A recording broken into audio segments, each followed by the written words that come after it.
P plus one by P equal to শূন্য হলে root P plus one by root P এর মান কত? আমরা P plus one by P equal to শূন্য, এটি থেকে আমরা এটির মান বের করব। তাহলে এখানে দেখেন পিকে আমরা রুট পি দিয়ে দিলাম, আবার ওয়ান বাই রুট পি দিলাম, দিয়ে কী করলাম এখানে স্কোয়ার দিয়ে দিলাম, মানে রুট এই যে স্কোয়ার রুট কাটা, তার মানে ঘুরে ফিরে আমরা আগের পিতে ফিরে যাচ্ছি। তদ্রূপ এখানে স্কোয়ার রুটে কাটা ওয়ান বাই পি আমরা তদ্রূপ আগের জায়গায় ফিরে যাচ্ছে ইকুয়াল টু শূন্য। এটা দিয়েছি কেন? আমরা সূত্র পেলে এরকম এই যে এটির মান বের করার জন্য আমরা প্রয়োজনে এটা ইউজ করছি। কেন কোথায় কীভাবে এসছে এটা না, আমরা জাস্ট প্রয়োজনে ইউজ করছি, কিন্তু আমরা আবার প্রয়োজনে স্কোয়ার দিয়ে এটা বাদ দিয়ে দিছি।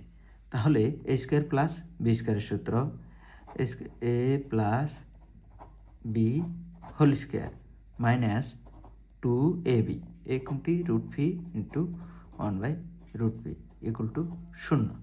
এবার দেখেন এখানে কি হলো, এই যে এটি কাটা, তাহলে এখানে কি থাকে root P plus one by root P, এই যে one by root P whole square দিলাম মাইনাস 2 ইকুয়াল টু শূন্য। তাহলে এখানে কি করতে পারি, root P plus one by root P whole square equal to minus 2কে আমরা ডান পাশে নিয়ে গেলাম, প্লাস 2 হয়ে চলে গেল। এই যে আমাদের এখন কি বের করতে হবে, এখানে root P plus one by root P whole square, এই হোল স্কোয়ারকে বাদ দিলে কি করতে হবে, রুট করতে হবে। এটিকেও রুট, এটিকেও রুট, যেমন পুরোটাকে আমরা রুট করলাম রুট পি। আপনাদের বোঝার সুবিধাতে আমি লিখলাম, কিন্তু আপনারা এই লাইনগুলো বাদ দিয়ে ডিরেক্ট চলে যেতে পারেন আনসারে। তাহলে এখানেও আমাদের রুট ইউজ করতে হবে।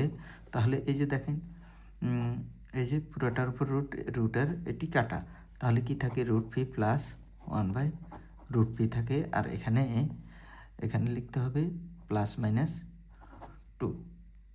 এটা হচ্ছে আমাদের আনসার।